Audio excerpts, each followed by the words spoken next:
Hi Stampers, it's Christy with Stampin' Texas. This video is my second video in my watercolor series.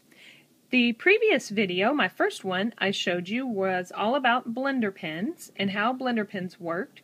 I showed you how to use them with ink pads and watercolor pencils, and they're lots of fun to use, and you can use blender pens on cardstock as well as watercolor paper. But today we are going to look at using an Aqua Painter. Aqua Painter actually has water in the barrel. This is what the tip looks like. It's a really nice fine tip. And we're going to do some painting with this.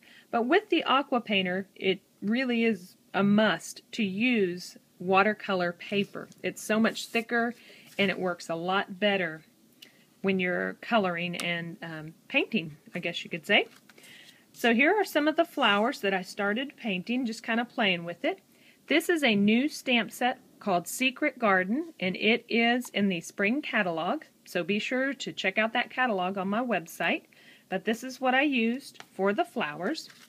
And the best part is they have a matching framelit, so you can cut these out quickly and easily once you've watercolored them with your framelit and your Big Shot.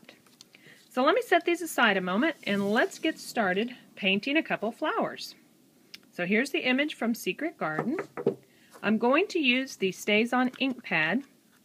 This is a permanent ink, and especially when you're working with water, you do not want that black to bleed into all your color. Now I'm going to stamp a few of them just because I like to do several at a time, and then I can choose which ones I like and want to use on a card. Now there's, with any technique, you're going to have to just take some time and play with it. Same thing with the blender pens. Some people really prefer the blender pens, but people who paint or do painting, they love the Aqua Painters better. So it's one of those choices that it's an individual choice and you just gotta go with it and see what you like best. Okay, so the first thing I'm going to do is I'm wanting to make one of these flowers. Kind of the yellow with the orange mixed in. Since I have my two blue already, I'm going to do one of these. And the colors I chose are Daffodil Delight and Tangerine Tango. Now with this Aqua Painter, I'm going to hold it just like this, and if I give it a little squeeze, it kind of just starts the water flow. And I like to get my paper, go ahead and get my paper nice and wet. Let's see if y'all can see that. Try to show it in the camera.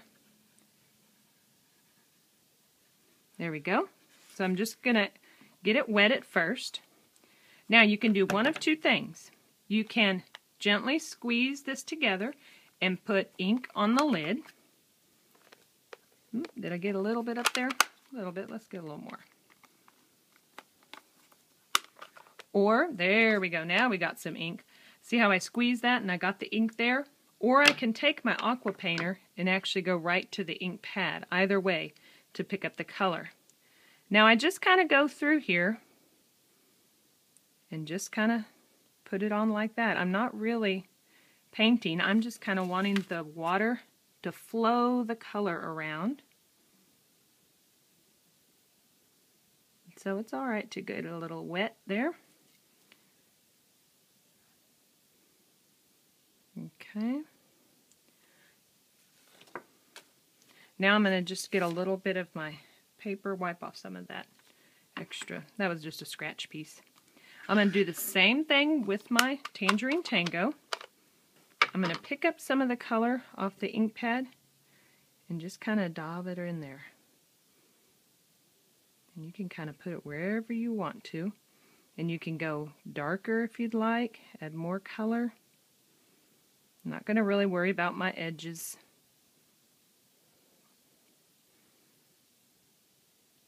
There it goes. Let me show you. When you just barely touch it, the water does the spreading for you.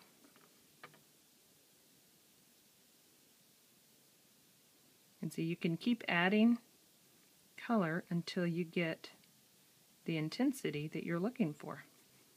There we go. Not bad, huh? And see how the water moves around? Just tilt it and let it let it go.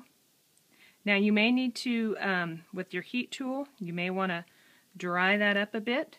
But that's why I like doing several flowers, because now I can just go over here to another one, get the water flowing, and just paint another one while I've got that color out. And then go back and add some yellow. Really, it's just a fun way to blend colors together, and each one is a different creation. I mean, you can see I was doing the same technique and the same color with these, and they turn out so differently. So why not give watercoloring a try? Give it a try with your Aqua Painters. Give it a try with your blender pens. And my next video, I'll even be showing you just good old paintbrush and water, and do some more watercoloring. Also, be sure to check out my other video. I will show you how to put all this card together and the different parts and pieces you will need. So I hope you enjoy watercoloring with Stampin' Up! Thank you!